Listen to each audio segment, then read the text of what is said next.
Steph's like, I'm not happy until she finally goes to therapy and I see it. There's a mental health care plan right here with 20 sessions now. Welcome to Psychocinematic, the podcast where we analyse depictions of mental illness and disability in popular film and TV. We acknowledge the traditional custodians of the land in which we record this podcast today, the Jagera, Yagara and Ugarapul people. We recognise their continued connection to the land and the waters of this place and acknowledge that this was and always will be Aboriginal land. We respect all elders and ancestors and any First Nations people listening here today. Welcome to Psychocinematic. Heidy White, my esteemed guest with us today. Hello. Yes, I'm so happy that you're here talking with me on the podcast today. I'm happy to be here. One of my closest and dearest friends that I've had in my life for many years. Yes. Do you want to introduce yourself, Heidy, and tell us a little bit about yourself? I'm sure. So I'm a first generation Latino Australian. But I can admit my mastery of the Spanish language brings shame to my cousins and can use with a little bit of work. Many moons ago, I studied a Bachelor of Arts specializing in animation, which means that I loved animated movies so much that I actually want to help make them. There's something so magical about bringing drawings to life. Even though life took me in a completely different direction, I still adore animated films and respect the many men and women that pour their hearts and souls into their craft to make these beautiful films and movies. I still hold out hope that one day I can bring a character to life with my voice, if not with my hands. You definitely will. I'm excited to see it. I'm also a massive bookworm and love card and board games, and I am a creative still. I love experimenting with different types of media and tools to make things like the Soot Sprite headband that I gave you for your birthday. Which I still have, although Casper has ruined it somewhat. I'll just have to make you a new one. I can't give him anything. And the first draft design of your wedding dress. Yes, we were just talking about that today. When we went in to get my wedding dress designed, Heidy basically just drew in like 5 seconds what I wanted it to look like. And I was like, yes, that's it. It was amazing. Happy to help. It was my pleasure. Anywho, enough about me. Let's abre los ojos and delve into today's episode. Yes. We were talking a lot about Disney movies because I've been sort of breaking them down in very bite-sized pieces on TikTok, and which I have seen and commented on. Yes. And some I may have, I'm not trying to ruin people's favorite films, but it's brought some things to light that everyone's usually pretty aware of that makes it not as like a happy feeling afterwards.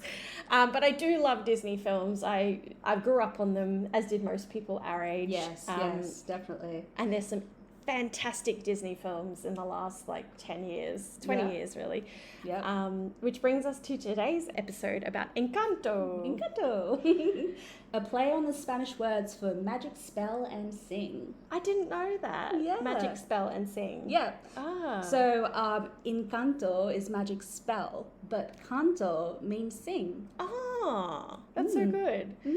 And that was the latest film to win a bunch of Oscars, I'm pretty sure. I think they won a couple at least. During the 2021 Oscar-winning film. Unfortunately, something else overshadowed that. A slap. Yes. Oh my God, the infamous slap. And I must admit, I didn't actually watch the Oscars this year, so I missed the musical numbers and everything. Yeah. Oh, I think it was more controversy than just the slap, but we might shelve that for another day. It's another podcast for another time. Yeah. And you were talking to me about this movie before I'd even seen it, because you were saying that it's a really good example of toxic family dynamics and intergenerational trauma. Yes. And when I watched it, I cried a few times and went, oh my God, we got to do it. And I think even though it is a different cultural dynamic, a different ethnic group, It's still so relatable, even in normal families, hugely. across like many ethnicities. Especially in Australia, because we're so multicultural It's and so diverse. So many families came here from not so great circumstances, including my dad's side and your family as well. Yeah. So my mum's from Spain, but my father's actually from Central America, El Salvador. And when he came over here, he was actually escaping from civil war. Wow. Yeah. So he fled his country during that time to like survive, really. Yeah. Wow. It's such a huge journey to get here from that. And give up like his like degrees that he worked so hard for in his university back home because they don't really apply here. Yeah. That's still the case here. Still people will come here with fully fledged careers and degrees and have to start from scratch. Yeah, definitely. So yeah, very relatable. And also it's just a fucking brilliant movie with a fantastic soundtrack. Yeah, very much so. The soundtrack had to be recorded under strict COVID protocols. So the orchestra and the choir were split up and recorded in different sections on different days, spanning from Los Angeles to Colombia. That is incredible. I saw in the tweets that Jared Bush, in his tweets, like he was sort of like talking about the inception of Encanto to when it was released, and it's like 5 years of so much work. Definitely. And doing that through COVID and being able to bring that amazing soundtrack together is pretty incredible. Yeah, 5 years and 800 people poured their heart and souls into this film. Holy shit. 800 people, yeah. But I feel like it comes through in the movie too. It's just so intricate and there's so many layers and it's so beautifully executed. Yeah, it was very important for a lot of people to get that kind of representation across. Yeah, because most of the voice cast is Latino or has some sort of Hispanic background. Yeah, and not just the cast, but the people working on the film themselves. Yeah. Like in development and everything, they had their own section called like the Familiar, and they would like bring them together in meetings and just ask them about their experiences and background and stuff for inspiration for the film. That's so good. Yeah. It's what you want to see. Exactly. And that's familiar as in the Spanish word for family. Yeah. That's awesome. I might go through the plot. So, years and years ago, an armed conflict forces Pedro and Alma Madrigal, a young married couple, to flee their home village in Colombia with their recently born infant triplets, Julieta, Pepa, and Bruno. The attackers kill Pedro, but their wedding candle magically reacts to Alma's shock and grief, repelling the attackers and creates the casita, a sentient house for the family located in a valley protected from the outside world by high mountains. So that area is actually loosely inspired by the Cocora Valley and many other beautiful places in Colombia. It kind of reminds me a little bit of Avalon in the Arthurian myth, because it's not surrounded by water, but it is surrounded by a mountain range that keeps the outside world out. So it's a very self-contained, quite isolated, magical sort of area. Yeah. That you would explorers might try to discover. Yeah, and it seems like throughout, once they get there to near the end of the movie, nobody's actually stepped outside. Yeah. Everything that happens goes inside in the village. 50 years later, a new village thrives under the candle's protection, and its magic grants gifts to each Madrigal. Am I saying that right? Madrigal. Descendant at the age of 5. Which they use to serve the villagers. Yeah, and each gift is actually complements their personalities. And that sort of thing. Yeah, it's really good. Which we'll get into. Yes. It's so fascinating how the way they made it. However, Bruno, vilified and scapegoated for his gift of seeing the future, disappeared 10 years earlier, and nobody talks about Bruno. While Giulietta's youngest daughter, 15-year-old Mirabel, had mysteriously received no gift. On the evening when 5-year-old Antonio gains the ability to communicate with animals, Mirabel suddenly sees Casita cracking and the candle's flame flickering, but no one listens to her warnings. The next day, she talks to a super strong older sister, Luisa, who confesses to feeling overwhelmed by a near constant obligations, which is my favourite bit of the whole movie. Love that song. That song is amazing. Oh, I have not stopped getting it in my head. And then she suggests that Bruno's room in a forbidden tower in Casita might explain the phenomenon. There, Mirabel discovers a cave, barely escapes it with some pieces of a slab of emerald glass in hand. Outside, Luisa discovers that her gift is weakening. After her family reminds her why Bruno is vilified, Mirabel reassembles the glass and sees a picture of Casita cracking behind her. Oh no! She is in the vision. Later that evening, Mirabel's older sister Isabella, who can make plants and flowers grow at will, is scheduled to become engaged to neighbor Mariano Guzman. Amidst Mariano's proposal and an awkward dinner, Dolores... We'll get into that later. Oh, I'm excited. Who possesses superhuman hearing, reveals Mirabel's discovery to everyone, causing Casita to crack again, ruining the night and Mariano's proposal when the weather-controlling Pepper inadvertently conjures a downpour. Amidst the chaos, Mirabel follows a group of rats and discovers a secret passage behind a portrait where she finds Bruno, who reveals he never left the house and that he broke the vision to save Mirabel. Oh my god, that's so sad. Yeah. Poor Bruno. Bruno reluctantly conjures another vision that resembles the previous one, along with Mirabel embracing Isabella. Oh my god. Why? And strengthening the candle. Mirabel reluctantly apologizes to Isabella, who abruptly confesses that she does not want to marry Mariano and is burdened by her image of perfection. Mirabel helps Isabella develop her powers and create some not so perfect things, which is awesome, and the two embrace. Casita starts to rebuild, but Alma sees the pair and accuses Mirabel of causing the family's misfortunes out of spite for not having a gift, which is an awful scene. Why? Mirabel eventually snaps at Alma for not deeming her good enough for the family, blaming her overbearing nature for weakening the family's magic. This argument creates a fissure that splits a nearby mountain and demolishes Casita as the candle extinguishes, leaving the Madrigals powerless. Dear God. Several hours later, Alma finds a tearful Mirabel back at the river where Pedro died, explains her tragic backstory and how, determined to preserve the magic, she ignored how her expectations were harming the family, and finally accepts responsibility for what happened. Mirabel and Alma reconcile, and the two, with Bruno, assemble the Madrigals to rebuild Casita with the townsfolk joining in. Love that community spirit. So wonderful. Mirabel installs a new doorknob to the main door, which restores the family's gifts and revives Casita. She was the gift all along. The person's the gift. Or is therapy the gift? Let's talk about lived experience. So it was co-directed by 3 directors, Jared Bush, Byron Howard, who, just some details I found out about him, is openly gay. He was born in Japan and has had a lot of traveling quite a bit in his life. Charisse Castro Smith has a Cuban American family, and that opening prologue with Abuela Alma was a very first part of what Charisse Castro Smith created in that first draft. So that really stuck through to the end. And it sounds like her family experiences and the way she created Abuela Alma was very much inspired by her own family and her own experiences. And having some of the strong women in her family inspired Abuela, and also using that supernatural storytelling, which the other directors really liked about Charisse, of bringing that to the table. Fun fact, the lady that voiced Abuela on her first day of recording her voice for the movie actually turned up in the same outfit as Abuela was wearing. So she was really channeling the character. So Charisse is probably like, I created this character and there she is. She's real after all. Amazing. Yeah. Also, the 3 children at the very beginning of the movie that kind of hound Maribel and try to ask her what her gift is.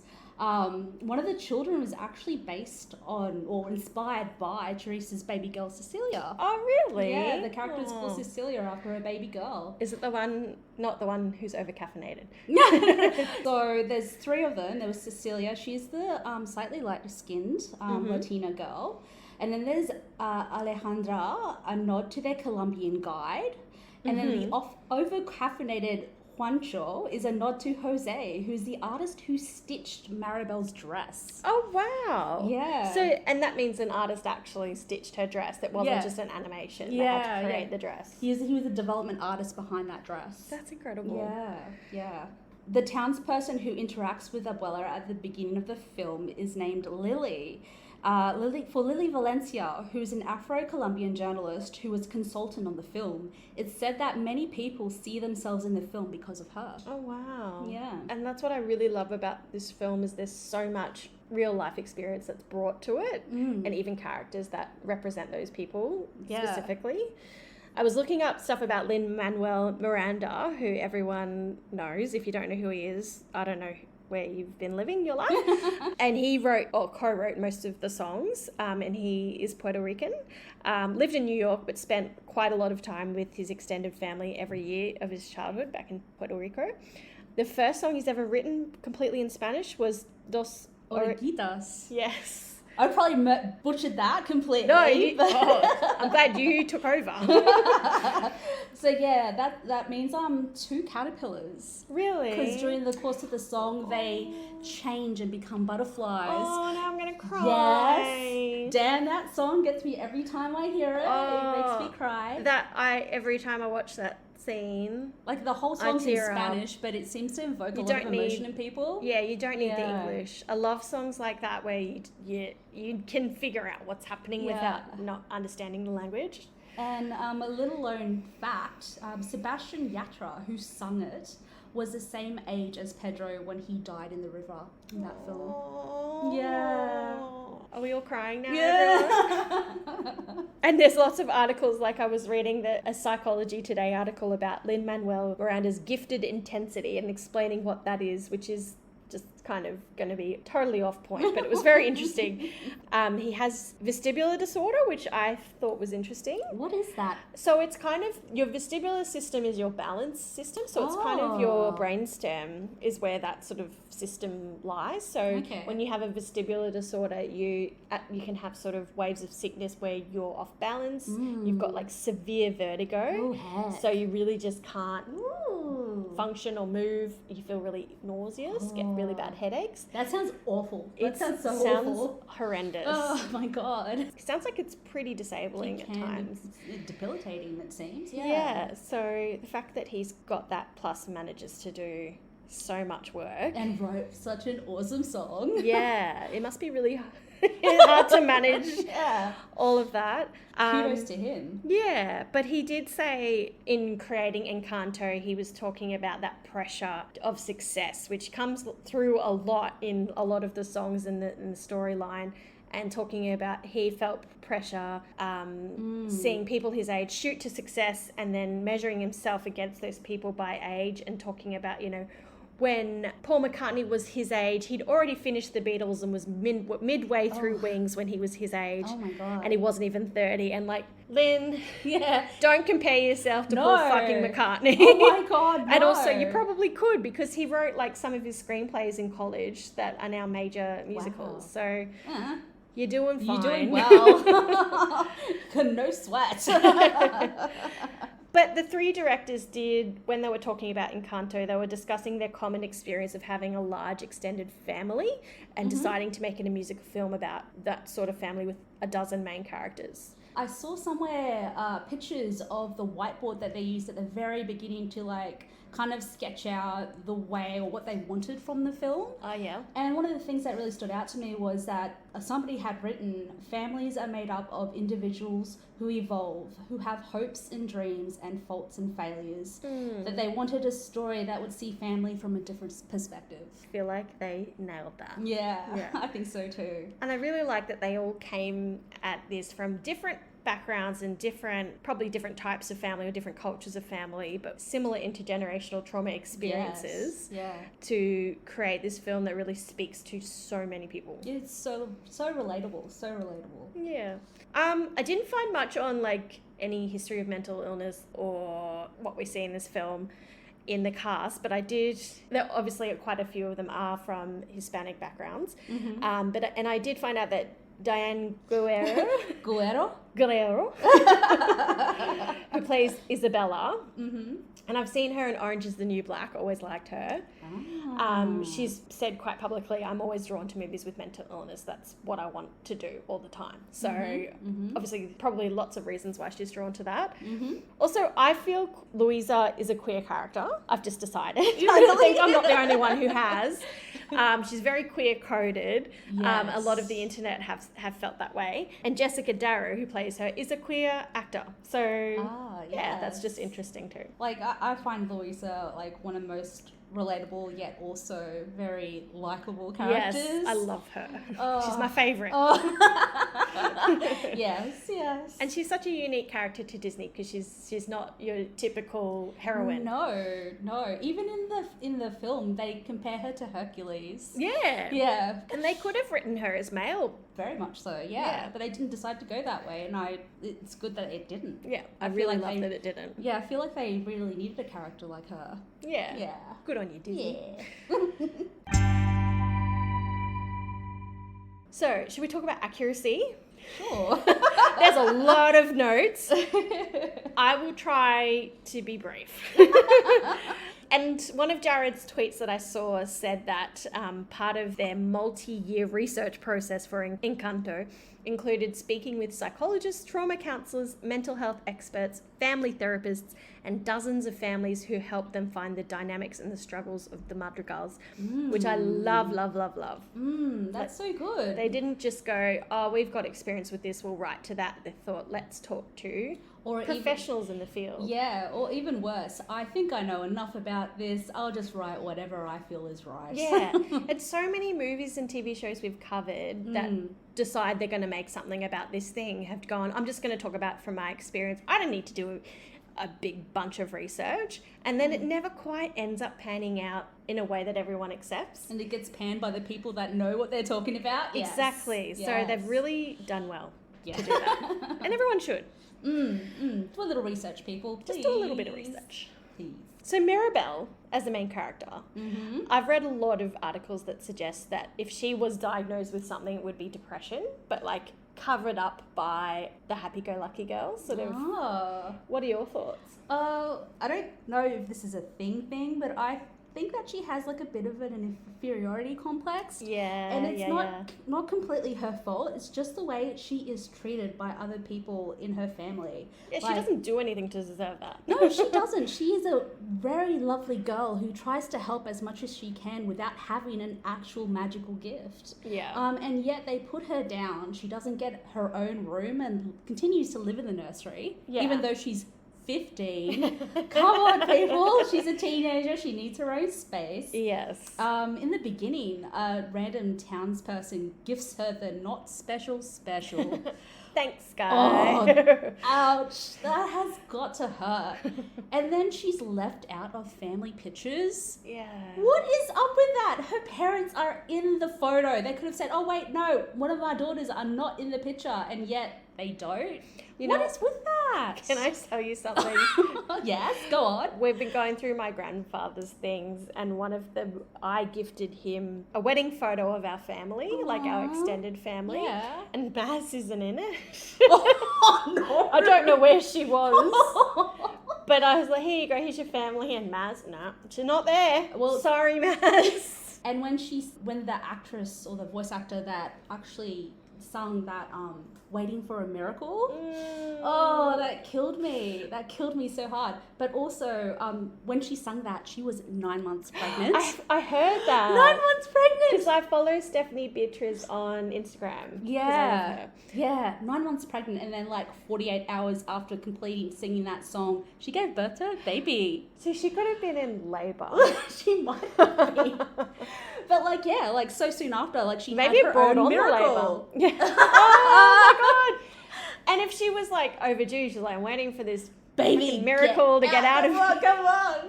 So relatable. Yes. But yes, so essentially she's the black sheep of the family, and having Giulietta as her mum has probably done such good for her because she's a very stable, loving presence who probably saved her with giving her a very secure attachment and really filling those gaps. And also like tried to get feelings out of her, like at the end of Antonio's ceremony, she tries to get her to talk about her feelings and saying, today was really hard for you. Yeah. Like we can talk about it.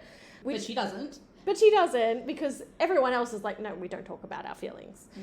And she's like, oh, I can help like decorate the house. And then the house is like, what? But I tried so hard. And she's like, no, you're good. You can do it yourself, it's fine. Like, there's no value in her. No. Like because she doesn't have a gift, no one values her. Yeah. Which I think is like, just using those words right now, so many people could relate to just that sentiment of not feeling valued because they don't have some sort of special gift or talent or skill. Yeah. They're just a normal person and they feel that they don't have value. But she's not the only person in the Madrigal family that doesn't have a gift. There's the fathers that married into the family that are just, like, for lack of a better term, layman people. But because they're male, they get away with it. It's fine. I hate that so much. But I also love that the men in the family don't have gifts. Yeah. At the same time. Well, the men don't, but the boys do. The boys do. The boys will do. become men. Yes. That's true. Yes, that's true. But Bruno's shunned. So it's different. So there's actually a conspiracy theory going around that Mirabelle unintentionally forfeited her gift because she wiped her hands on her dress after touching the candle, but before touching the magical doorknob. You said that to me, and I was rewatching it that day, and I was like, oh, I know, because she does that, but Antonio does not do that. No, not at all. Yeah. Could that be what happened all along? Maybe. I'm guessing that it was that obvious, they would have said something about it, and they haven't. So no. Yeah. And also it kind of wouldn't make sense as to what happens at the end of the film. Yeah, she kind of didn't need to have the gift. Her gift had to happen at the end. The end. Yeah. That was her gift all along. Was she had a journey. A latent gift. Had a journey to go through. Yes. When she walks up to Bruno's place and has to get over the edge of that huge cliff, makes me so fucking anxious. Because then she has to get back again and yes, it's just a cavern. Oh my god, me too. So Bruno's place is actually inspired by the salt cathedral of Please Don't Hate Me, Zipaquirá. It is actually a stunning underground cathedral in Colombia, and I think it's located in a salt mine. Oh, wow. Yeah. This movie does make me really want to go to Colombia. I know. Pretty badly. Beautiful scenery. Yeah. I totally thought that Toucan was going to be Mirabelle's support animal. Yeah. And then he just Disney. Fucking takes off at the first sign of danger. And then we basically don't see him again. Thanks for nothing. Anyway, did you know that the Toucan is voiced by Alan Tudyk? I did know that. Oh my god! I saw him in the credits, and I thought that maybe he'd have a bigger role, but no, he's just the Toucan. Just the Toucan. Yeah. He's actually voiced a few Disney animals over the years. And in this particular film, he was able to tell the director that the original scratch voice, which is the voice that they put in at the beginning just to fill in the gaps until they're replaced by the real voice, was actually a different species of bird altogether. Oh. That's how much research he does. He's such a pro. That's so good. Do you know what other characters he's voiced? He was Tuk Tuk in Raya and the Last Dragon. Oh, yeah. So that spinny thing that she rides. Oh, okay, yeah. That was him. Yeah. He's just very good at animal noises. Yeah, pretty much. And also acting. Yes, I loved him in A Knight's Tale. Oh, he was hilarious. He was Iago in Aladdin. Oh, really? The newer one, not the old one. Oh, okay. Yeah. I haven't seen the new one. Yeah, but yeah, he was the rooster in Moana as well. All the noises and all that sort of stuff. So, reading up about Mirabelle specifically, I did read quite a bit from therapists and people with Latino backgrounds or migrant backgrounds about Mirabelle and why her character resonates. For example, one of I think she's a psychologist, she says, "Our parents came here fleeing war, poverty, violence. They come here, they establish a life, and then we're born into this duality, and we're not seen in one, and we're not seen in the other." So being seen, I guess is what she's saying. Mm. She's part of that duality. She's the only one who's in touch with the community, and she's the only one that's leaving the house, going out, talking to people, and then she comes back home, and she's kind of put in her place and told, you actually don't have anything to contribute. Oh, it's hard. Yeah. Oh, and I think a lot of people from that background relate to that feeling. Yeah. Do you relate to that feeling, Heidi? Well, I think that growing up, there was certainly a lot more expected of me than I felt my friends from other families had. Mm. It was expected that I would grow up, I would still attend church, I would marry a boy from my cultural background, basically that sort of thing, but I was rebellious. I am first generation Australian and I did not want anything expected of me. I wanted to do my own thing, so I can kind of relate to that, but at the same time, Mirabelle on the other side of the coin, nothing is expected of her because they don't think that she can contribute. And I find that's really hard. It's like the expectations are so high, they don't think she'll ever get there, so they've just given up on her. Yeah, pretty much. Like they said before, like she's not special, and that's so sad. Yeah. I think she is special in her own way. She can contribute in her own way. It's just that she's not given a chance. No.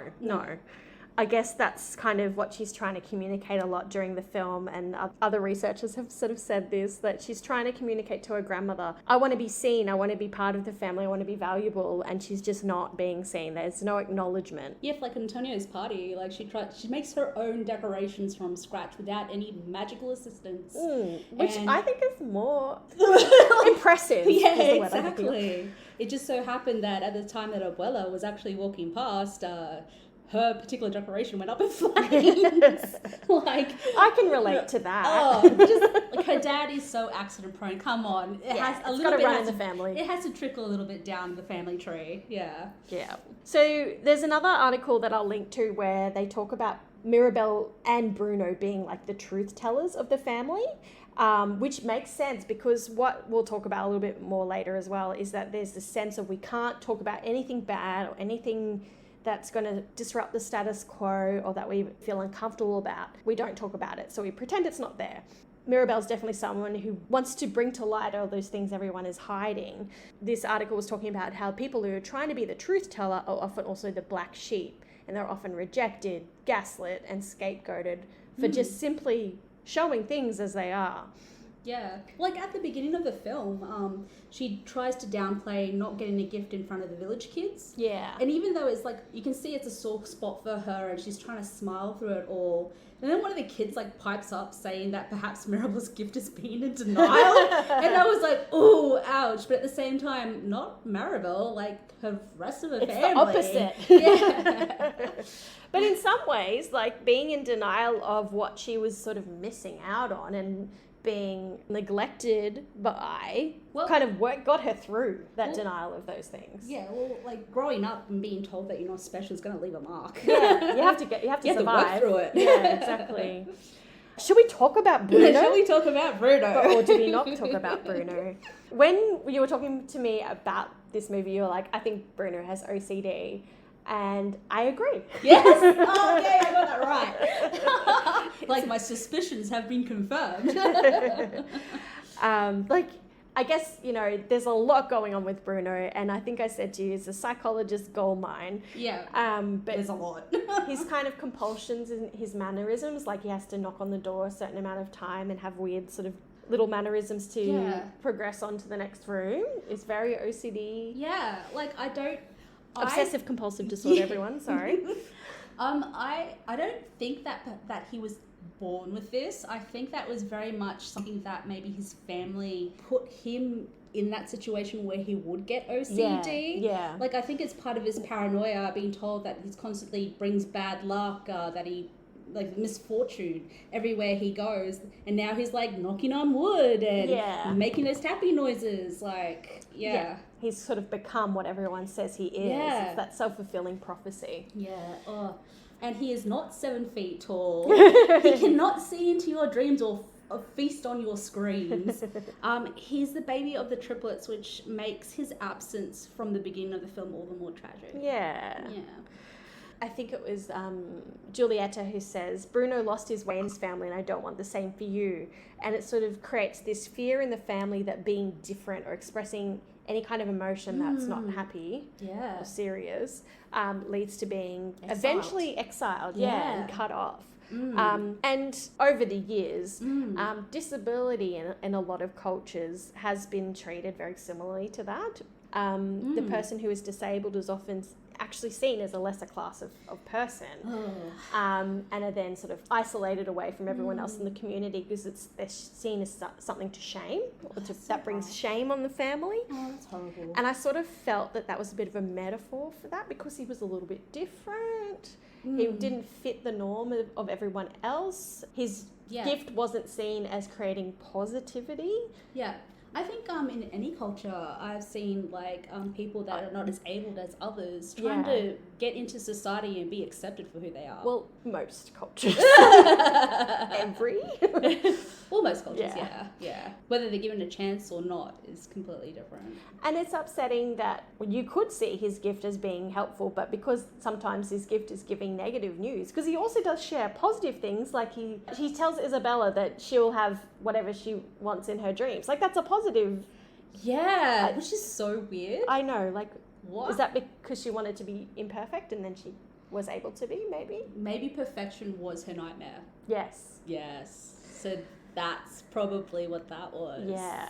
So, but because a lot of his messages were that negative things are going to happen, it's like he was shooting the messenger. Like, he's just telling you, but he's not creating it, but he was seen as the person creating the negativity.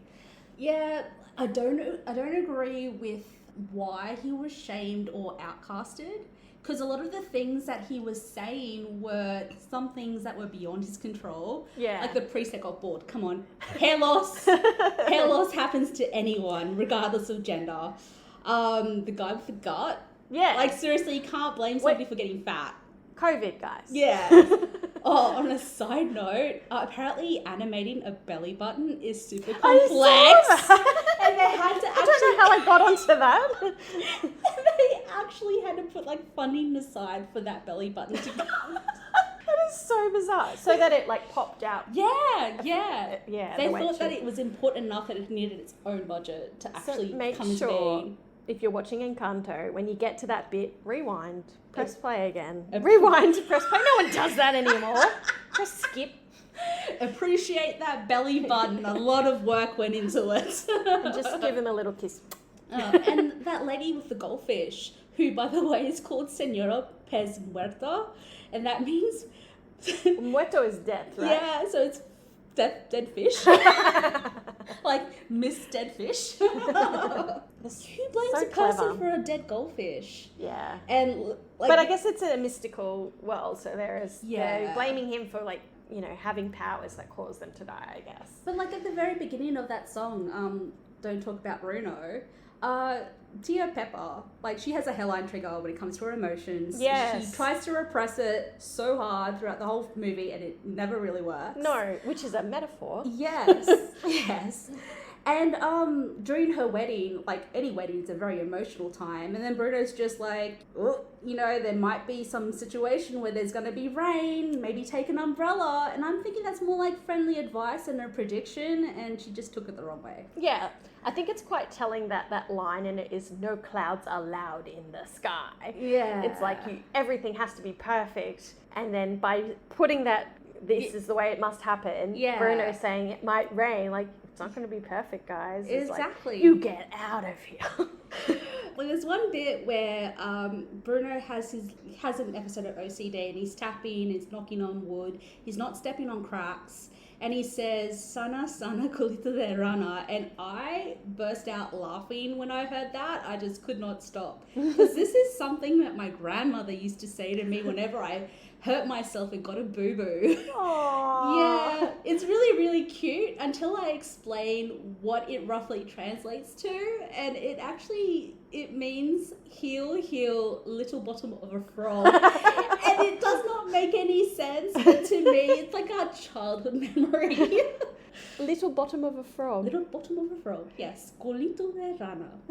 That is so cute. I'm going to start saying that to Casper now whenever he has a little boo-boo. Yeah, like my grandma, she'd be like, sana, sana, colito de rana, sana, sana, colito de rana. And it used to make me feel better. Because she had a little bottom of a frog rubbing on. No frogs were harmed during the making of this podcast.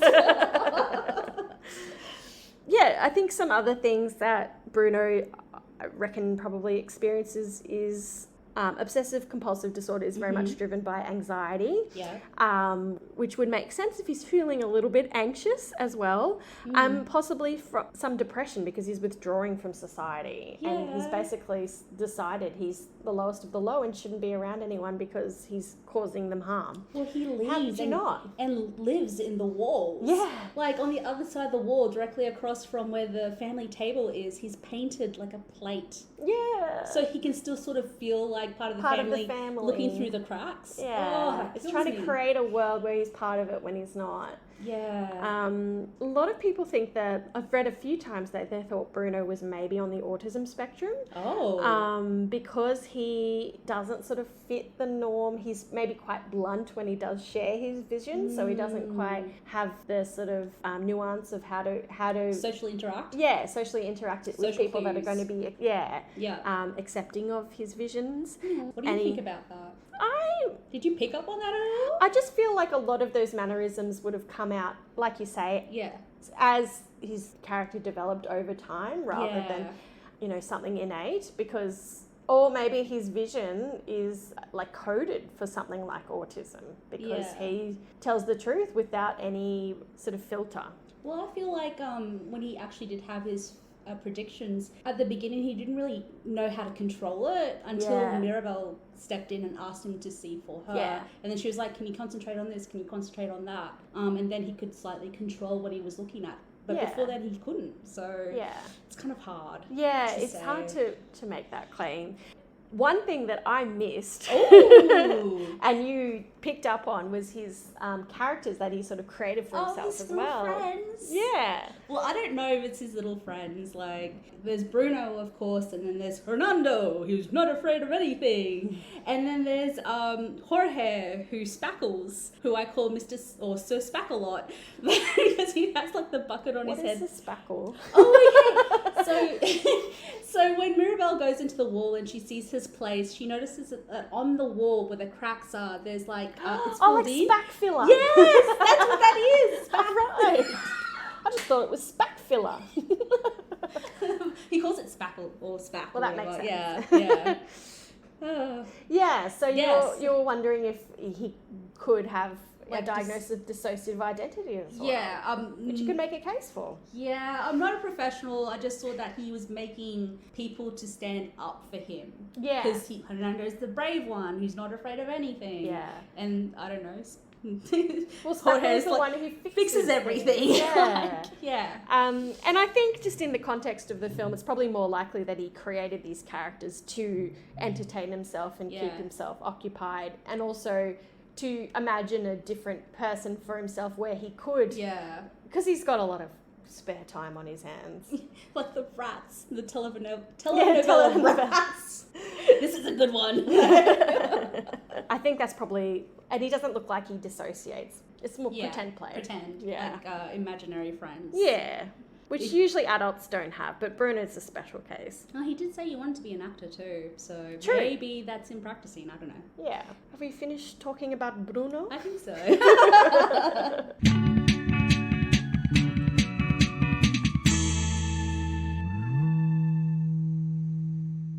Should we talk about Abuela Alma next? Mm-hmm. Yeah. When I first watched this movie, I see elements of people Abuela's age of narcissistic tendencies that she has, where what matters most is what the family looks like and what serves the family and the community, and not what serves the actual people in it. The safety of everyone is less important than keeping up appearances and making sure everyone isn't worried about anything. Yeah. And she does use lots of narcissistic tendencies in that by very much gaslighting Mirabelle and making her out to be the crazy problem. One. Yeah, the crazy one. Yeah, doubting her insanity to the point where, that just pisses me off so much, sorry. It's like when you look at like Davo, abusive sort of tendencies, if someone has a problem, like, Mirabelle brings up, like, what you're doing is harming the house. Yeah. That's the sort of, and I'll explain it in the episode notes, but that's the sort of technique she uses. Yeah. She turns it back on Mirabelle and makes her feel like crap, and that she's the one who's the problem, which is like what abusers do. And it's always in front of other people, like crowds of townsfolk or the rest of her family. It's awful. It's awful to watch. She treats her really badly. Quite badly.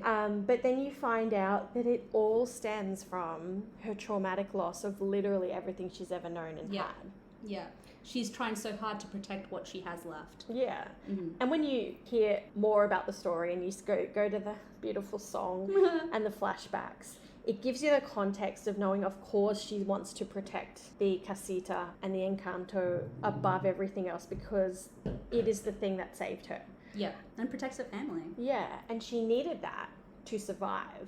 And what often happens with trauma is what we had to do to survive when the trauma was happening got us through. Yeah. But then we keep doing those things when the trauma's over and it no longer is serving us. It's no longer functional or effective. It actually causes harm. So we need to sort of stop doing that and let go of those things. It's like finding some other coping mechanism or strategy. Yeah, because we're still in that trauma brain. We still think the trauma's there when now there's a new way we have to live because the trauma's over. Yeah, I have heard of that, yes. Yeah. But like you said, it's very hard to break away from. It's like a huge thing to deal with, especially, 50 years of it, of living, having gone through this and that not being dealt with. It's hard to break down all those wars. It does seem like she's bottled a lot inside. She doesn't seem to have a lot of people to speak to about her issues and her concerns. Like when Mirabel comes across her talking to her dead husband outside the window. Well, no one in her generation is probably alive or around. Well, nobody she trusts to that level because it appears the townsfolk rely heavily on her and her family. So any sign of weakness is she doesn't want to show it at all. She doesn't feel she can show it because she feels the pressure on herself. She is the matriarch. She is, which I also love. There's lots of articles about intergenerational trauma and how Abuela is implicated in this. One of them, Samatino, was talking about explaining and empathizing with her clients when she is in those kind of situations that Abuela Alma is. They're talking about a way of supporting her clients is really developing a lens of empathy for their parents and the trauma that they experience. Why wouldn't Abuela be overprotective when her husband was murdered in front of her? She doesn't know what's outside that mountain range. No. Why would she want to go? Yeah, when everything's so perfect inside the mountain range. For all she knows, the war's still going on. Exactly. And she said that as more people see this movie or as more people talk about it, I think you're probably going to see more people realizing they have repressed these things. I wonder how many people we're going to see say, I didn't realize, or I forgot, but I had those same experiences too. Or I didn't realize I was doing that to my family members. Abuela didn't realize she was doing all this to harm her family. And she eventually kind of realizes at the end. She wakes up. So, quite a few therapists are like, this movie's great for our clients who are going through either sort of the younger generations of intergenerational trauma or some of the ones perpetuating it. So they recognize the signs. Yeah, exactly. Anything else you want to mention with Abuela? Do you see any family members of your own in Abuela? Yes, very much so. Like, the perception that other people have of your family is very important, and you have to kind of keep up appearances, not like appearances of affluence, although sometimes that helps as well because it's like bragging rights, but like also your children, how well your children do. A lot of my cousins, and I don't know whether this is a reason behind it, but that a lot of them are dentists. And it's like, that's interesting. A lot of them are. And it's like, I think more like a doctor-ish kind of accomplishment. And the fact that you can brag that your kid has done so well for themselves. It's I think it's something that maybe you can step back from and let your kids be who they want to be, but the older generation puts so much stock in appearances and their family and how that family appears to people outside that like it might be a thing that will change in the future, or it might still trickle down. You don't know. It depends on the people. Yeah, for sure. I haven't got the same family background as yours, but I definitely see that need to impress through your kids and what they're up to and that competitiveness. Yes. And that sort of living through your children and their achievements. Living vicariously through your children. Which I definitely see in Abuela because she doesn't have a gift. All her kids do and their kids. Yeah. So it's like they are reflective of her. Yes, like her pride and joy. Yes. Like Isabella, the perfect golden child. Yes. Which is a common thing that happens with narcissistic parenting. You have a golden child and a black sheep. Yes. So it's one in every family, they say. Should we talk about Isabella then? Like, she is the oldest. She is. She's 21. She's the first grandchild and literally has been called the golden child. So her beauty is basically perfection in everything she does, and flowers everywhere because they're perfect. Always perfect. Yes. She's expected to be perfect. She's not allowed to be imperfect. So she has to marry well and to a perfect man who's just on paper perfect. He keeps getting punched in the face, and I do feel sorry for him. I mean, it's so funny, but at the same time, violence is not funny. I'm okay with it. It's always for plants too. So like, is that like a subconscious kind of like pow? But it's nice to see like the hunky prince being actually the one who gets the rotten end of the stick sometimes. Yeah. Mariano in Encanto is not a villain so much as irrelevant. Yeah, he's completely irrelevant. It's one step further. It's very feminist. He's not really needed for this. Yeah. And Isabella eventually realizes that. Yeah. That he's not needed. Not in her life anyway. But yeah, I think her journey is very much how limiting perfectionism is, and it's stressful. It's stressful. So stressful. Maintaining it, and it's not freeing. It doesn't give you a license to just be yourself. And she seems like a very creative soul once she lets go. Yeah, like all those little cacti she makes, like, oh, they're so cute. And just her whole dress and her hair is very cool afterwards. Yes. Like all those like coloured powders that she just lets explode everywhere, which does not attach themselves to Mirabelle's clothes. Did you notice that? That's not fair to Mirabelle. like Isabella's having all this fun with these coloured powders. It's like on her hair, on her clothes, and not a bit of it sticks to Mirabelle. This is a continuity error. Yeah. Conspiracy theory. Let's tweet Jared and see if that was intentional. I'm sure he's got an answer for it. Someone was saying how first-generation children constantly get the message that we need to be more than what we are, and those pressures can be a major toll. So, yeah, I think that's definitely the case for Isabella, that she has to be more, she has to be perfect, she has to be 100 all the time. And obviously that takes a major toll. And the way she treats Mirabella as a sister, it's horrible. Yeah. Like, it's like a blemish in the perfection that she's trying to create around her. Yeah. And I think part of that is probably jealousy that Mirabelle can just be herself. Yeah, the freedom that she so craves. Yeah. Yeah. And then the other side is like frustration because she feels as soon as she's around, she's already going to fail at the same time. Yeah, that's true. It's like both sides of the coin with both of them, like there's perfection and imperfection, and they want the other. That's so weird. Yeah, they want to share from each other. You want what you can't have. Exactly.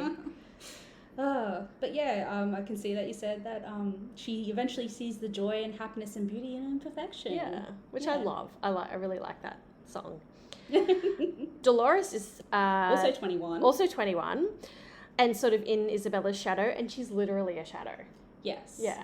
Pretty much. People also don't tend to notice her until she's like right there.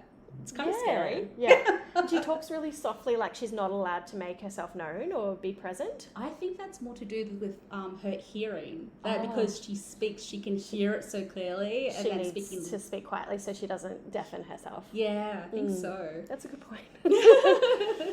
And she has a crush on Mariano, who is set to be betrothed to Isabella. And I'm thinking that perhaps this might have made her maybe a pseudo-villain in this movie. Tell me more. She's not so obviously a villain, but everything that she does in this movie is self-serving. All right, so hear me out. I've never thought about it this way. Everyone who loves Dolores is gonna hate me because she is an adorable character. And she does have like this every time she says something, like I do find her very funny. Yeah. Anyway, so in the beginning when the abuela, she's saying, please make this dinner perfect, Isabella's proposal perfect, Mirabelle, don't stuff it up. So Dolores, who hears everything, would have heard this, and yet when she finds out about Mirabelle finding the prophecy that involves her, when she's having that conversation with her dad, she makes a and then she runs away, and Mirabelle's like, fuck my life. Shit's gonna go down. I have to stop this. This night has to be perfect for my sister. Yeah. And then during the dinner, like Mirabelle's making eye contact, like serious, intense eye contact with Dolores, like don't say a word. And it all comes back to that song where Dolores admits that the prediction for herself was that she would fall in love with a guy betrothed to someone else. Yeah. Yeah, so when she saw that conversation between Mirabelle and her father, and they were all at the dinner, once Mirabelle breaks eye contact with her, she's telling her brother, she immediately Camilla, does. Immediately. And then it kind of trickles down, has like an effect. The only person that actually helps is Dolores. Yeah. Because, like, she's ruining Isabella's night. She could have not said anything. She could have kept it to herself, but she started that. And it doesn't help Abuela, because they could have told her after the dinner. Mm-hmm. It doesn't help Isabella, although it kind of did in a way, because then we find out that she doesn't like him. Yeah, true. But it's self-serving, because that's her opportunity to break and ruin it and stop that proposal from happening. Yeah. Yeah. And then eventually that leads to them not getting married. Exactly. And she steps in. She's like, I can take it from here. And she just pushes Mirabelle out of the way. And she's just like, I like you. I've heard about you. Let's date. And he's like, let's get married and have babies. And she's like, wait a second. Yeah, which I love. Yeah. But like all the things that she set in motion led to that point where she has the opportunity to bag the guy that she likes. Yeah. Treading over other people to get there. So yes, that was like my slight theory that Dolores is, even though very cute, kind of very self-serving. Seriously, secretly sinister. Yeah. Well, she holds everyone's secrets, which must be a huge burden for her. And do you think that is that a tick? It happens possibly, often. Yeah. It happens so often. I reckon she'd be extremely anxious, to be honest. Because there's so much she knows. She obviously knows something's going wrong with the casita and doesn't feel like she can tell anyone. Although she does gossip a little bit. Like, it does make it harder for everyone to be open and honest. Yeah, they can't really share too much because they know she can hear everything. She can hear everything. So yeah, it's likely it could be a bit of a nervous tick, yeah. Get out that diagnostic pad. Louisa. Yes. I love Louisa so much. Oh, she's so cool.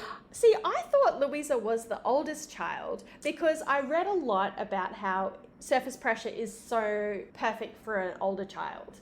Yes, but I think this is more to do with her strength rather than her age. Yes. And that's why she's feeling the pressure. Yes. Because I do relate to Louisa in having to hold everything together. Yes. And everyone relying on you. Yeah. And it's just such a perfect song because it really nails how hard it is being under pressure and being so anxious, but keeping it all in, keeping it all together and just wanting to, like, feeling like you're going to explode at any point. Like, you feel the pressure through this song and the need to just want to relax for 5 seconds. Yeah.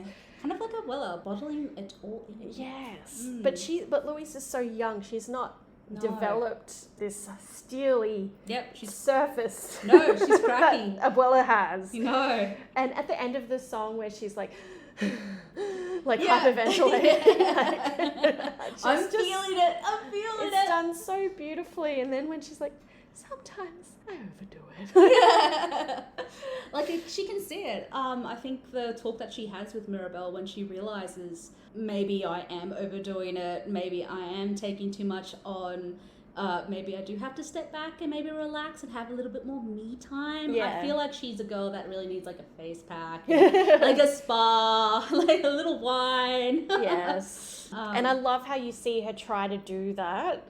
And then she just loses it because then she felt guilty and then she felt weak. And then she felt behind on everything. Yeah, and then she had even more pressure. And that often happens when you try and give yourself some self-care when you're carrying too much. And then, you take a day off, but then you have twice the amount of stuff to catch up on the next day. Yeah. I'm sure you can relate to this, Heidi. I think everybody can relate to it, whether you're like a student going to school and facing exams and study and assignments, or whether you're an adult going to work and having your tasks prioritized and then reprioritized because you've missed a few days because you're feeling unwell. And then you come home and you've got a kid to look after and deal with stuff. It doesn't switch off. The house is a mess and then you... Adulting is hard. Just life is hard. Life is hard. Yeah, she's a very relatable character. Yeah, and that song is just a really good... Oh my God, it's so catchy. If I go back into private practice, I'll be like, are you a Louisa? Let's sing the song together. Do you wanna? It's like, are you a Louisa, Isabella, or Mirabelle? Or are you an Abuela? Let's do some really heavy work now. Crack those knuckles. And she's a very likable character as well, without being the typical Disney hero. She's a woman that has the strength of what we usually see in a male character on screen. Mm-hmm. So she's a little bit different from the norm that we see with Disney, which makes her a little bit more normal in real life. So there's so many layers of relatability, I think, that people will have for her. Should we quickly skim through the other characters? Yeah, sure. Camilo. He's the sort of the shapeshifter character. Yeah, he's a theatre kid. Like, he's 15. He's a class clown. He's the same age as Mirabelle. Yeah. Yeah, but he's the older one because he went before she did. That's true. Because the next person to try and get their gift was Antonio. Yes, that's right. So he's the mischievous shapeshifter. He actually has like chameleon symbols on his clothes. Ah. Yeah. And also another character inspired by a Colombian guide called Camilo. But this Camilo reminds me more of Loki from Norse mythology. Oh, okay. The mischievous shapeshifter. Oh, yeah, because he's very, bit of a larrikin. Yeah, pretty much. Into his tricks and all that sort of stuff. Yeah. Sometimes helpful, sometimes not. Sometimes just a general pain in the butt. But that's your younger brother for you. Like, that's what they do. Yeah. Yeah. It's funny, though, because I see Mirabelle is so much more mature and trying to help people more so than Camilo. Yeah, I think it's because of what she's gone through and what she's had to fight to be seen. Yes. Well, Camilo she's had to age faster, basically. For sure, faster, for sure.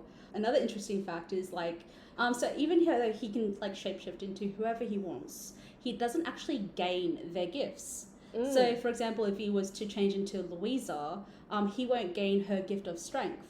He will just acquire her strength in the real world as a juxtaposition to her actual build. Right, okay. So if she was carrying donkeys, he might drop those donkeys. Yeah, pretty much. Maybe one donkey, not 10. Pepper? Yep, the middle triplet. Yes. What do you think about her? Because I was reading Reddit threads saying that maybe she has bipolar disorder, which... As an actual psychologist, is that I'm harmful? Like, nah. Is that a harmful perception? I don't know how to respond to that. Let's keep that in. That's correct. That's how I feel. Is that perception of people with bipolar being so emotional and moody, is that harmful? Is that even correct? It's definitely incorrect, because that's just one facet of, being emotional is one facet of many facets of quite a few mental illnesses or disorders. And bipolar disorder, I don't think encapsulates how Pepper feels at all. She could meet no criteria or many criteria. Basically, the fact that her emotions come out in I think that's enough to weather form doesn't mean her emotions are themselves dysfunctional or over the top. It's just the fact she has this power. I think that, outside of that reality, if it's trying to be a metaphor for bipolar disorder, you could make that case, but I also don't think it's a helpful way to see bipolar disorder. Yeah, it's a common misconception. A misconception, and very black and white, and not very true to life. I feel kind of like Bruno, she's the same in where her gift has caused her anxiety. Yeah. It hasn't helped her in any way where she has to actually repress her feelings in order for people to have a good day. Yeah. That's fucked. If that was how your day was and that is a perfect metaphor for the intergenerational trauma and that impact on the family, you have to repress your true emotions so everyone's okay. Yeah. You shouldn't have to do that. No, I don't Anyone think who's so. doing that right now, you shouldn't have to do that. And I think in the end, like, her husband Felix actually encourages her to let loose. Yeah. Like, I don't care, I married you for who you are, Yeah. not your gift, just like, let it out, baby, kind of thing. It's often Abuela who's like, pull yourself together. Exactly. Yeah. Like, we don't want storms today. Like, rein in your emotion. Like, that's so unfair. So unfair. It's such a, and just the words, we don't want storms today. Like, that is, you could apply that in so many scenarios of being like, repressed emotion. Like, what is Pepper supposed to be? Like an unemotional robot? Yeah. It's so hard. And is it like, you can only be sad when we need some rain for the crops? Oh my god. Can you Wouldn't that be imagine? Let's just bring Pepper to the field and, like, I don't know, kneecap her or something. Yeah. Oh, that's really harsh. Wow. That went dark really quick. Julieta. So her gift is to heal through her food, and she seems the most together character, to be honest. She's more in touch with her emotions than anyone else. I think that perhaps, like, she probably tapped into her healing ability a little earlier. Yeah. Not her gift so much as her wanting to help her community and her family. And I guess in order to heal, you have to accept that there's something to heal. So she's very much presented with the problems that need healing. Yeah. So that's probably made her more in touch with emotions. And it really brings out her mothering side as well with Mirabelle. Yeah, always concerned for her, wanting the best for her, even though sometimes she kind of leaves her out. Yeah. Which it doesn't compute with me. How does that work? I reckon it's because she would be afraid of the backlash from Abuela. Oh, true. Her mother's approval. Yeah, because that's how that trauma affects Julieta, and then that gets passed down to her. And Julieta is the oldest triplet, so the first child. First child pressure. First child pressure, yes. I relate. And she's married to Augustine, who's the severely accident-prone father of Mirabelle. And apparently that's how they met. Like, he kept, like, hurting himself so often, and she healed himself so often. Like, they eventually, like, it became a relationship. And you know what? That's a really good metaphor for what a good relationship is, when you're both aware of both of your... Yeah. You lay yourself out there. Like, he's accident-prone so much, that's maybe a big flaw of his. Yeah. And she's acknowledged... She's been very aware of that for a while and is happy to heal them. But in a way that doesn't hurt her, because if your role in a relationship shouldn't be always to fix the other person's problems. Exactly. But I feel like it's kind of impacted her relationship, because I've noticed that throughout the movie, he always looks to his wife for approval. Yeah. Yeah, like, what are we going to do next? What do you want to do? Kind of thing. And I'm thinking, shouldn't a relationship be more like quid pro quo, like compromise, like we both have to come to an agreement rather than... That's a clear leader. I guess he's an outsider in the family, though, so True. he would not have any power. True, that's very true. Because he doesn't have a power. Yeah. And lucky last. Yeah, Antonio. Little Antonio. I think he's so sweet. I sort of saw him as a little bit socially anxious. But I think that might also do with his age, and usually at that age they are quite shy. Especially when you've got a huge family and you're trying to get a seat at the table and be seen. And a big responsibility to get it right, especially after Mirabelle's kind of catastrophe with her initiation, her big party that didn't really go to plan. Yeah. I love her and his relationship too, because even though... you know, he's sort of afraid that what happened to her will happen to him. They've got such a close, tight bond. Yeah. And he respects her so much as well. Yeah. Well, Mirabelle's pretty much the closest family member to him, because they shared the nursery together. Yeah. So from the moment he's born, she's been there for him as like the close older sister. Yeah. Very sweet. And the character was actually partially inspired by Jared's own son, Emmett, who was 8 at the time, shy and loved animals. Oh, that's so cute. Yeah. So I'm going to talk a little bit about intergenerational trauma to sort of tie it all up, because I think we've seen, I guess essentially in all of the characters, how that trauma and the way it was managed and not explored or discussed or healed has manifested in how those gifts are bestowed upon those kids, and then hence how their potential mental ill health or mental illness is manifested in them. Are they gifts or burdens? Exactly. And I think that's very true to what we see in the world. And, you know, intergenerational trauma is so common because the world is fucked. Yes.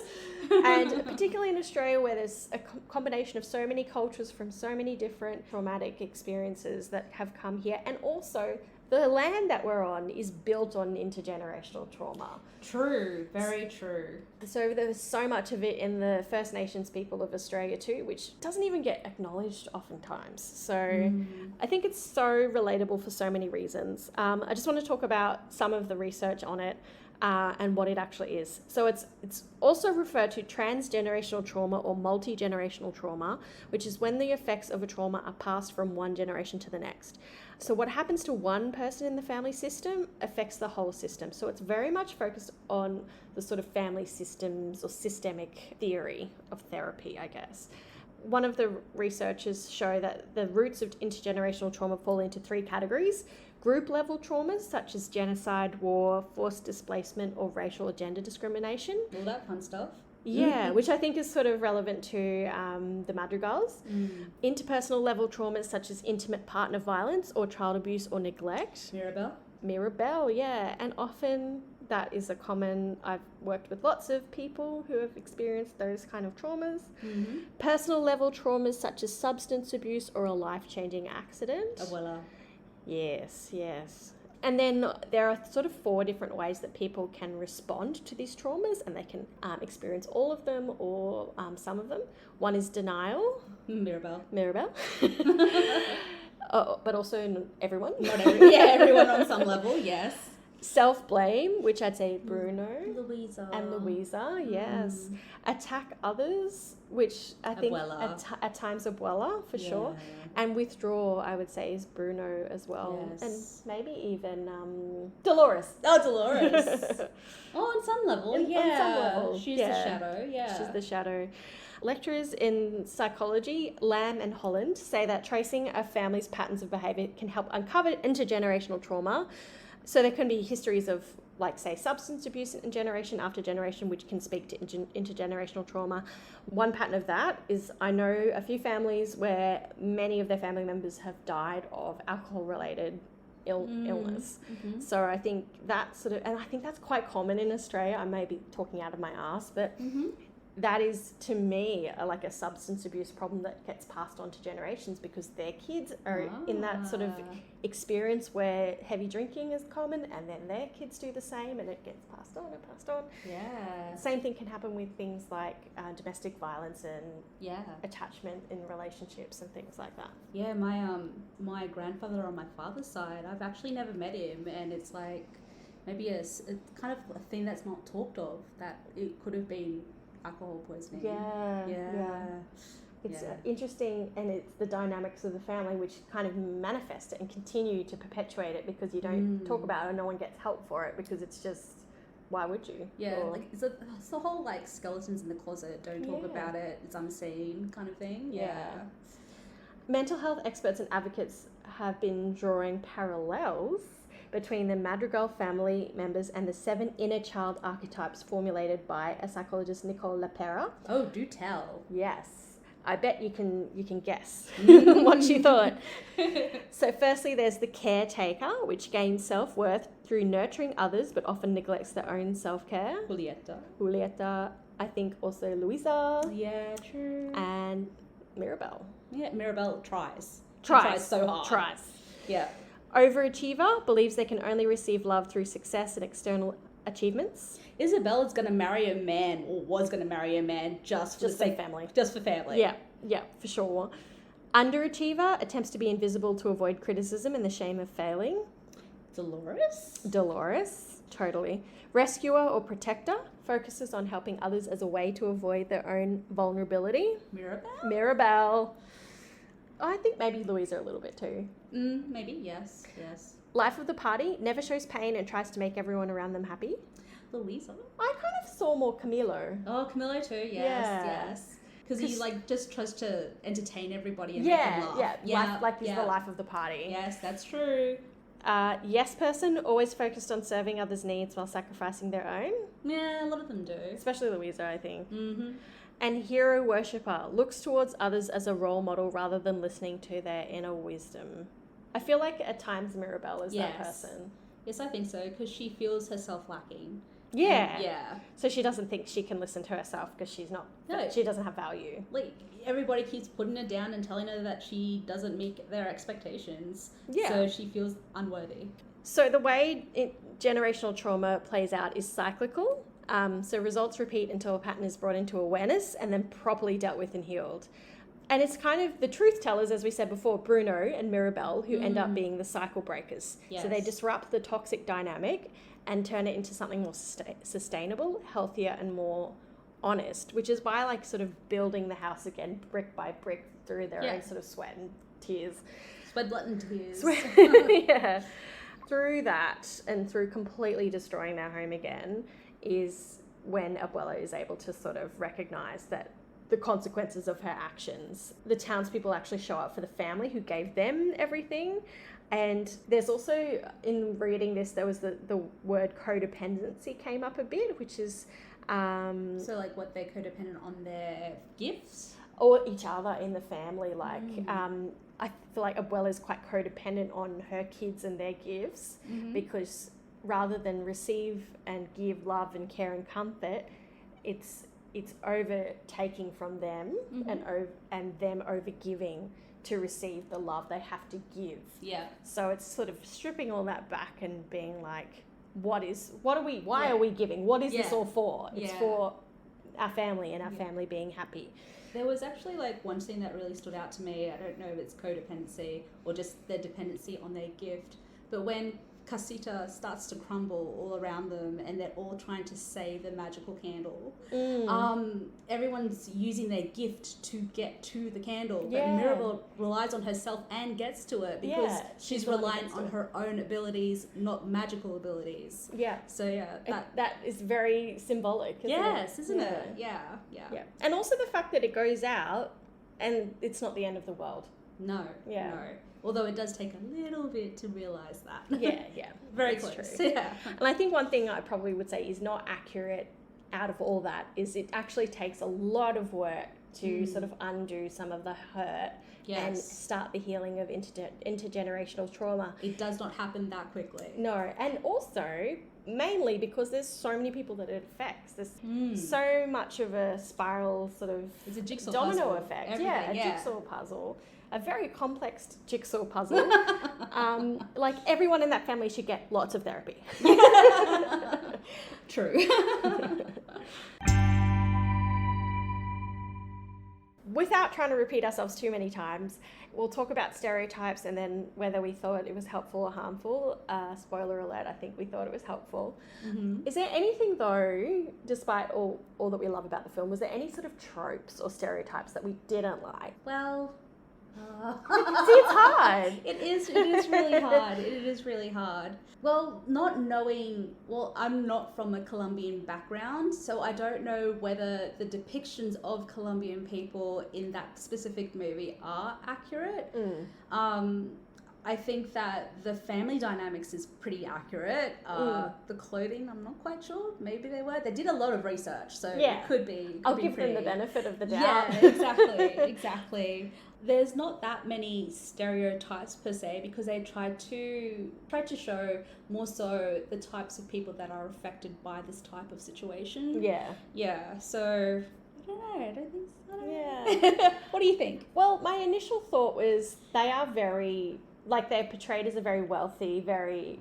I don't know if they're particularly wealthy. I don't see money exchanging hands or like currency. Yes. But their gifts are kind of their wealth. Yeah. Well, that's what sets them apart. Yes, very much so, yeah. So it feels like a bit of a class thing? Or economic disparity? Well, I think I don't know, it just made me feel a little bit uncomfy.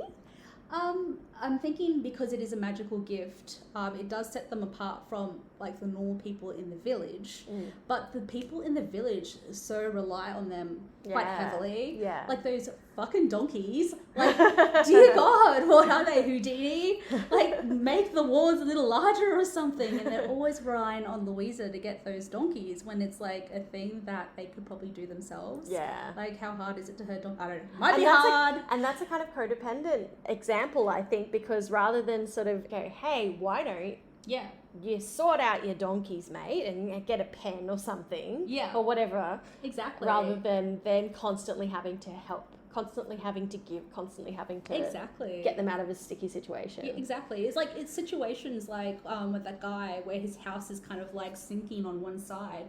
It's something that happens quite regularly in the real world, but normal people deal with it like every day. Yeah. So it's not something that needs to be fixed magically. But isn't it easier? I don't know how easy it is to fix, but it can be done. It's very easy in Encanto. Yeah. Well, a swift kick to the side of the building does help. So, yeah. Yeah, and I think now that I'm thinking about a sort of economic disparity, I think it's also like because Casita is gorgeous and magical, and if it was actually real estate, it would be highly valued. I mean, I'm just saying a house dollar that can clean signs. their own dishes. I mean, yes. They give you your shoes. Yeah, keeps it clean themselves. Like, you don't have to do anything. It clothes you. And look at those rooms. Like, fucking hell. Amazing. But anyway, digress. Like, they don't want for anything. No. But I think that is also sort of a metaphor for what it's like in second, third generation of those cultures in a place where you are looked after and you are wealthy. It's like a leap. Well, just like, being in a comfortable suburban house in Australia when you were in a war-torn country, that's kind of, it's almost a metaphor for that. Like, you're looked after, you're happy, you're safe, you're financially secure. Yeah. Do you know what I mean? Like, you kind of, they went on that journey from having nothing to having something. Yeah. It was kind of, it was a magical gift. It was a magic candle that gave it Casita. Yeah. Yeah. It does set them apart from the normal people. Yeah. Regular people like you and me. Yeah. Yeah. And I think it had to. I would have loved Disney. I always want you to do more.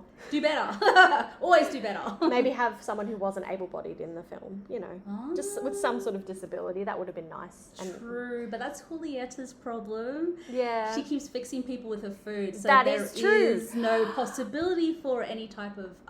Which is eugenics, Heidi. Maybe Julieta is the villain after all. Oh my God, conspiracy theories left, right and centre. But I do find that Julieta has sort of that nurturing mother role, and her gift is cooking. And it's kind of like, I'm sure that's also, food is a very important thing in many cultures, but it also was like, your value is cooking. It's not a very feminist gift. It's a very nuclear family gender role stereotype. Exactly. Yes. Yes, it is. That was my only complaint. Just those two things. No, that's fair enough. Because other than that, pretty much everything in this movie more smashes that stereotype. There's no there is a love story, but it's like one of many. It's like a side story. Yeah. It's not the main event. And there's quite a few side stories. Like we already said, Mariana is kind of irrelevant. Yeah, exactly. It doesn't drive the plot. No. It's not a princess tale, and it's not about a man saving a woman. It's literally the less specially gifted person saving an entire community. And people finally seeing her for who she is. Yeah. And valuing her for her contributions that she can make regardless of whether she's gifted or not. Yeah, exactly. And it's good to see Louisa as a woman whose power is strength, which we don't see very often over the years in Disney. It's very typically a masculine gift. Yeah.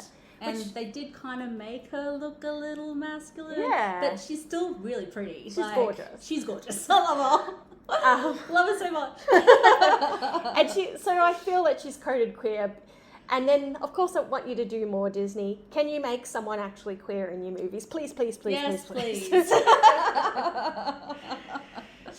As we've said, it's helpful to see a culture depicted in Disney by the culture, for the culture. Research. Yes. Research.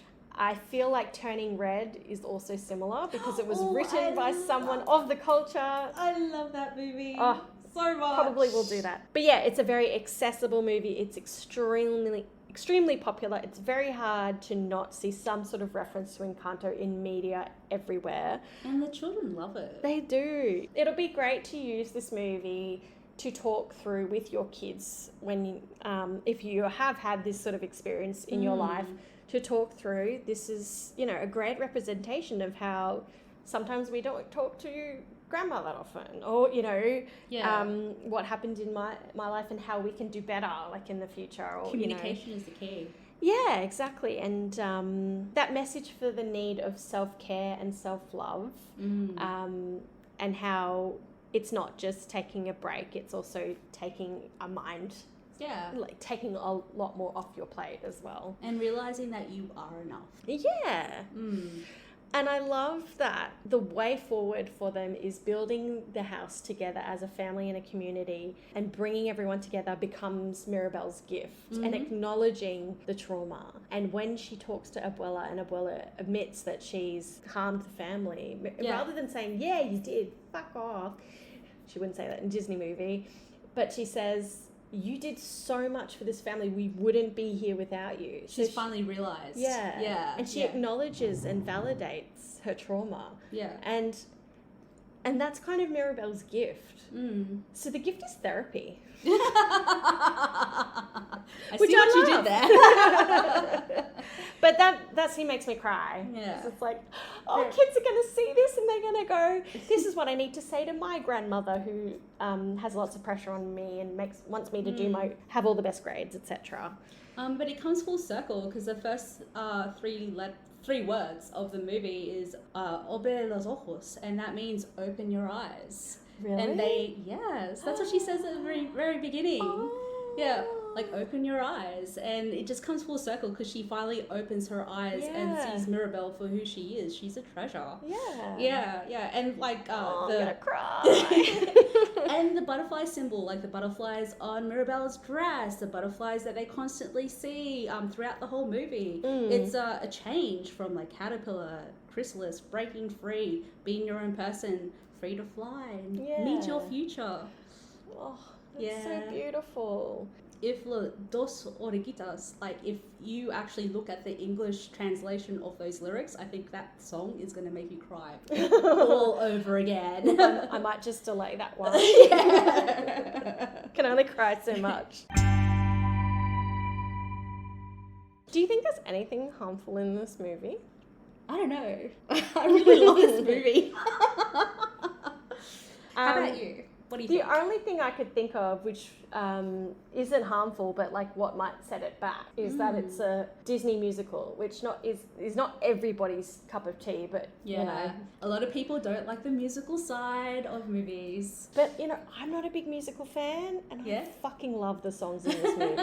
and I think because it speaks to the youngest generation, that makes it more accessible, and it will do more good, because from the ground up, kids watching this movie, you know, we grew up on the Cinderella fairy tales of Snow White, you know, Sleeping Beauty. Your one goal is to get married and live happily ever after with your man. Bag that man. And then that's it, really. Yeah, pretty much. Nobody tells you what happens after. No. And this is actually a pretty good movie where it shows you a What possibility. happens after, Yeah, because Isabella marries her man. She has those 3 beautiful babies, and then all the of a sudden... love story happened 50 years ago. Yeah, pretty much. Yeah. So I think that is such a powerful message for the kids that will grow up with this movie that we didn't get. More real life. Yeah, which will make it so helpful. Apart from, like, the magical gifts, of course. Yeah, I guess kids could take away that you have to have gifts.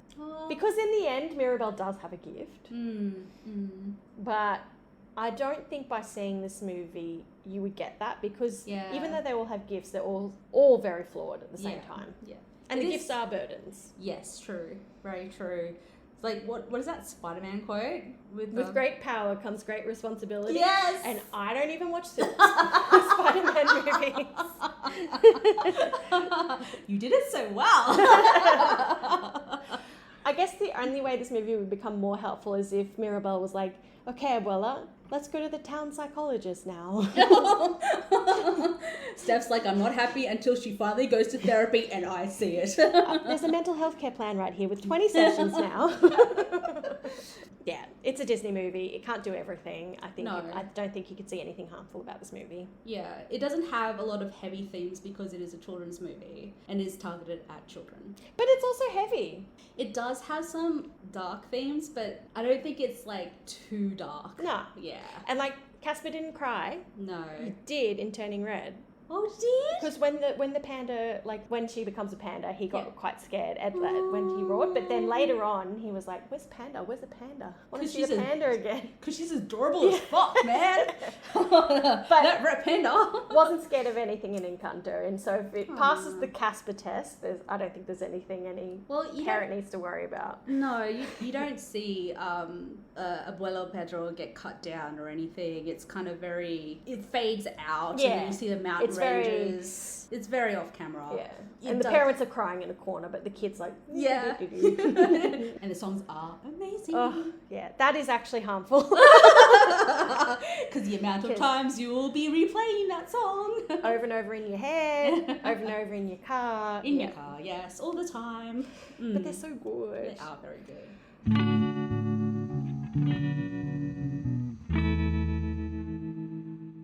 So, if we do our final scores... Ooh, how do we do this? How did it do?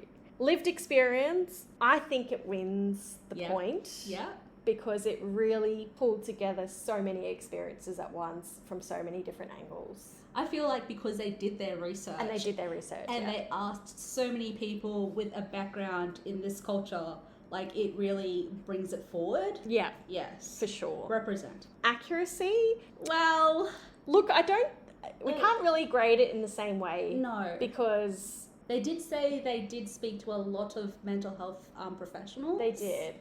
And I think a lot of people who have watched the film have been like, this is so great for showing what intergenerational trauma is like. Yeah. And, there's not a DSM criteria for intergenerational trauma, really. It's more of a research-driven thing. It's a very many-layered thing. Yeah, with lots of different mental illnesses that can come from it. It's like an onion. No. There's so many onions. Sorry. So many.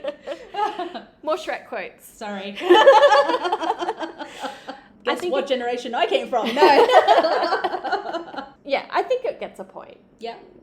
What do you think? Yeah, I think it does. I think it does. Like, they did try, and they did say they spoke to mental health professionals, and even, like me, I could pick up on a few things that were not quite right, but also kind of helpful. It saw me see things in a different light. Yeah. Possibly what led them to that point as well, how it actually progressed. Surely, yeah, sure. Yeah, and I think the fact that lots of psychologists and psychiatrists, when seeing the movie, were like, yeah, this nails it. I think that says a lot. Yeah.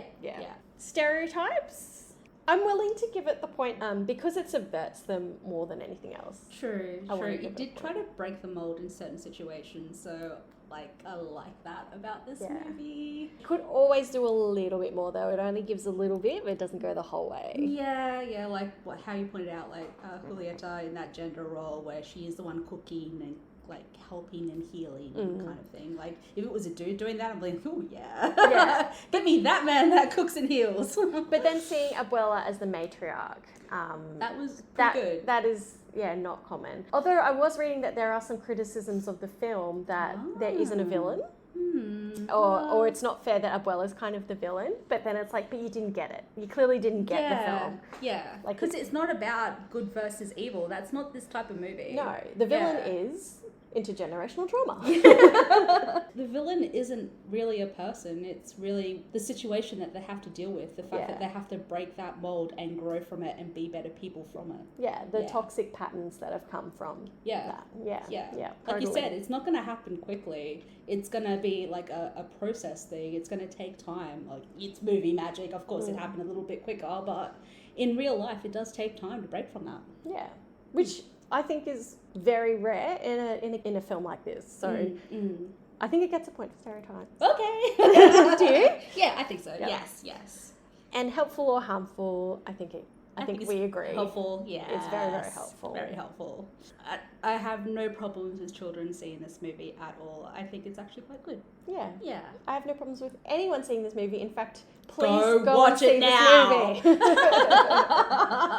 Please do yourself a favor. Yes. Yeah. Even if you don't like musicals, it's worth it. Put the subtitles on it and just like mute it and then just read the lyrics. Thank you so much for joining me, Heidi. Pleasure. Thank you for having me. Would you like to plug anything while you're here or tell our listeners about anything you're doing on social media that you'd like them to follow? Well, I do have an Instagram called @MistGirlReviews. So that's MYSTGRRL reviews with a Z at the end. But I'm a bookworm. I see a lot of authors. I go to their talks. I get a lot of books signed, and I just like sharing my love of books. So if anything, follow that.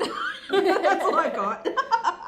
Don't forget to subscribe to our Patreon for bonus content. Please do. Yes, and shoot us a review on iTunes, Apple or Good Pods. Make sure it's 5 stars, nothing less. Thank you. Thank you. And thank you so much for listening. We'll catch you next time. Bye. This podcast is not designed to be therapeutic, prescriptive, or constitute a formal diagnosis for any listener. For a longer version of this disclaimer, please visit the episode notes on your podcast app.